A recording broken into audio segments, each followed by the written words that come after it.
Today's lesson is going to be how to make a ribbed headband, and there's also a tutorial for the flower.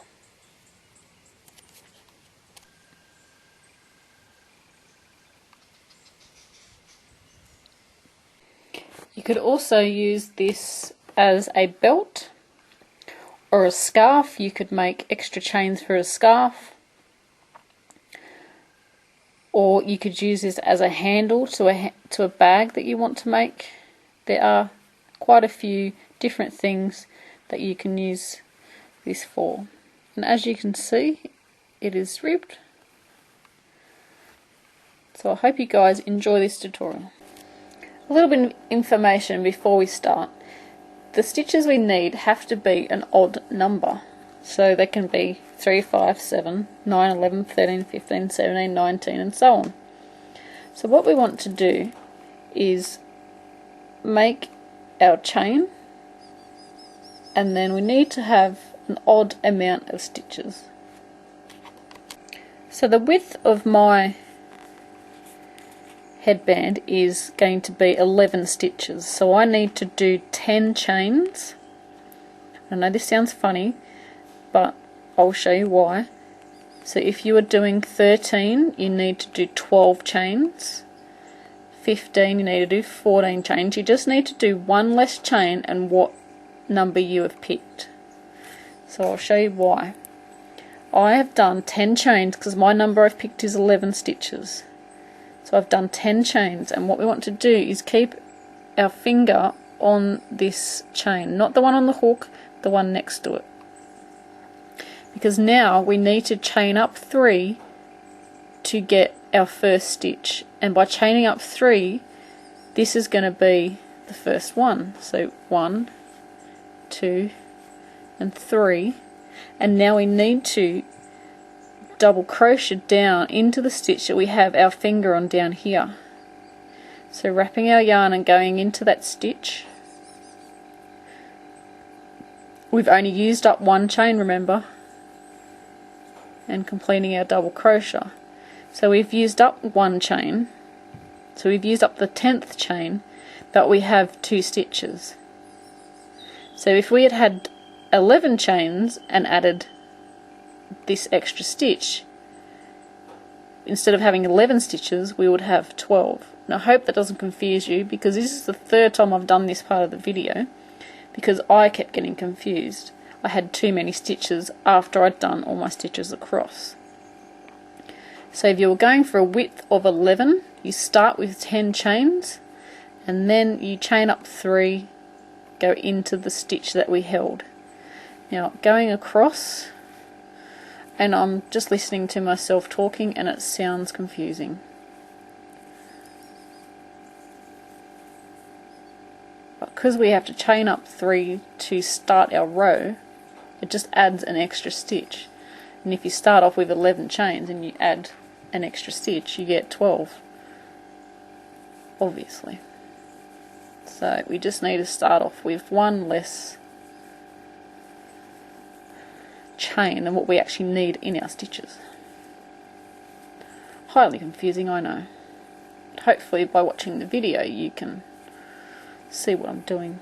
So we've just done our last stitch in there, and hopefully, fingers crossed, we have 11 stitches, which is what we need. So 1, 2, 3, 4, 5, 6, 7, 8, 9, 10, 11. Woo!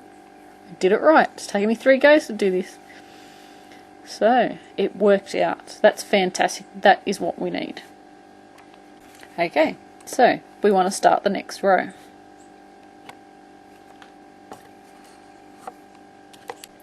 For our next row, normally when we do our double crochet stitches we chain 3 when we go up to our next row, but because we are working around the post, it actually makes the stitch a tiny bit shorter. So I found if I chain 2, it doesn't make this side chain really baggy, and I'll show you what I mean. I have another one that I've made here, and when I started off,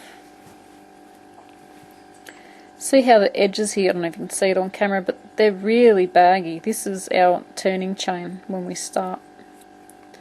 See how they stick out all funny? Well, as I went along, I figured, well, I'm going to do 2 chains, and now they don't stick out, they sit nice and flat.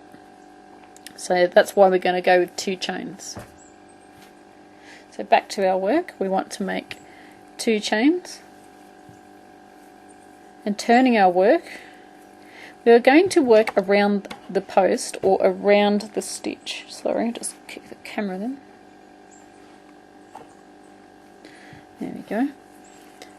So we're working around the stitch, which is around it like that. So we're not working into the top as normal.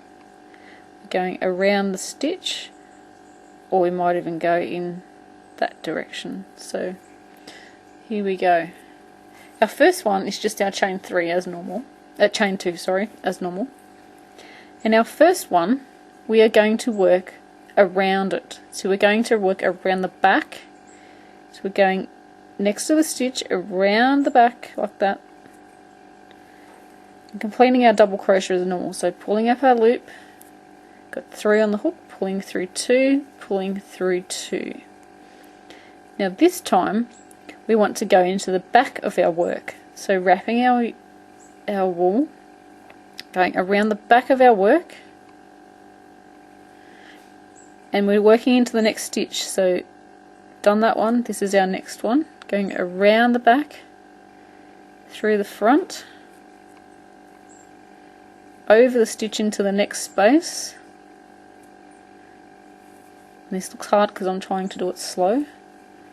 Pull up a loop, through 2, through 2. So that was just our normal stitch. As we get along, it will be easier to see what we have to do. So going into our next stitch, we are alternating. So this was a front, the next one was a back, this one is a front. So we're going into the front of our work, around the post, around the stitch, and completing our crochet, double crochet as normal, without dropping all the stitches off the hook. So we're going into the front of our work.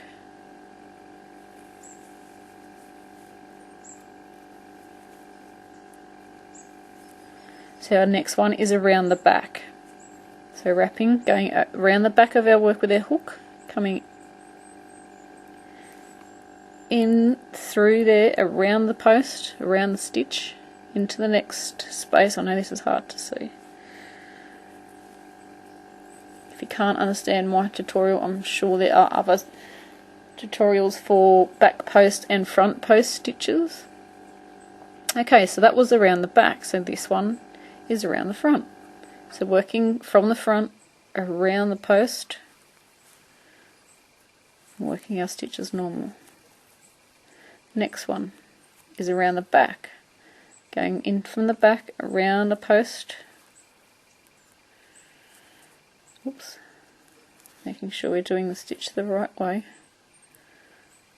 Around the back. What we should have, you may not be able to see it quite yet, but you'll start to get your ridges in your work. This ridge here, and this one here, and this one will be sticking out, and hopefully the ones in between those ones will be at the back. So our next one, the last one was our back, so this one is our front. Around the front, completing our stitch. At a very awkward angle here, you can't tell on camera, but that's why I keep dropping stitches. So around the back, I'm leaning over my camera. It's quite awkward. Okay, so that's around the back, so the next one is around the front. And now we should be up to our last stitch, and we are just going to do a basic normal double crochet into the top of the chain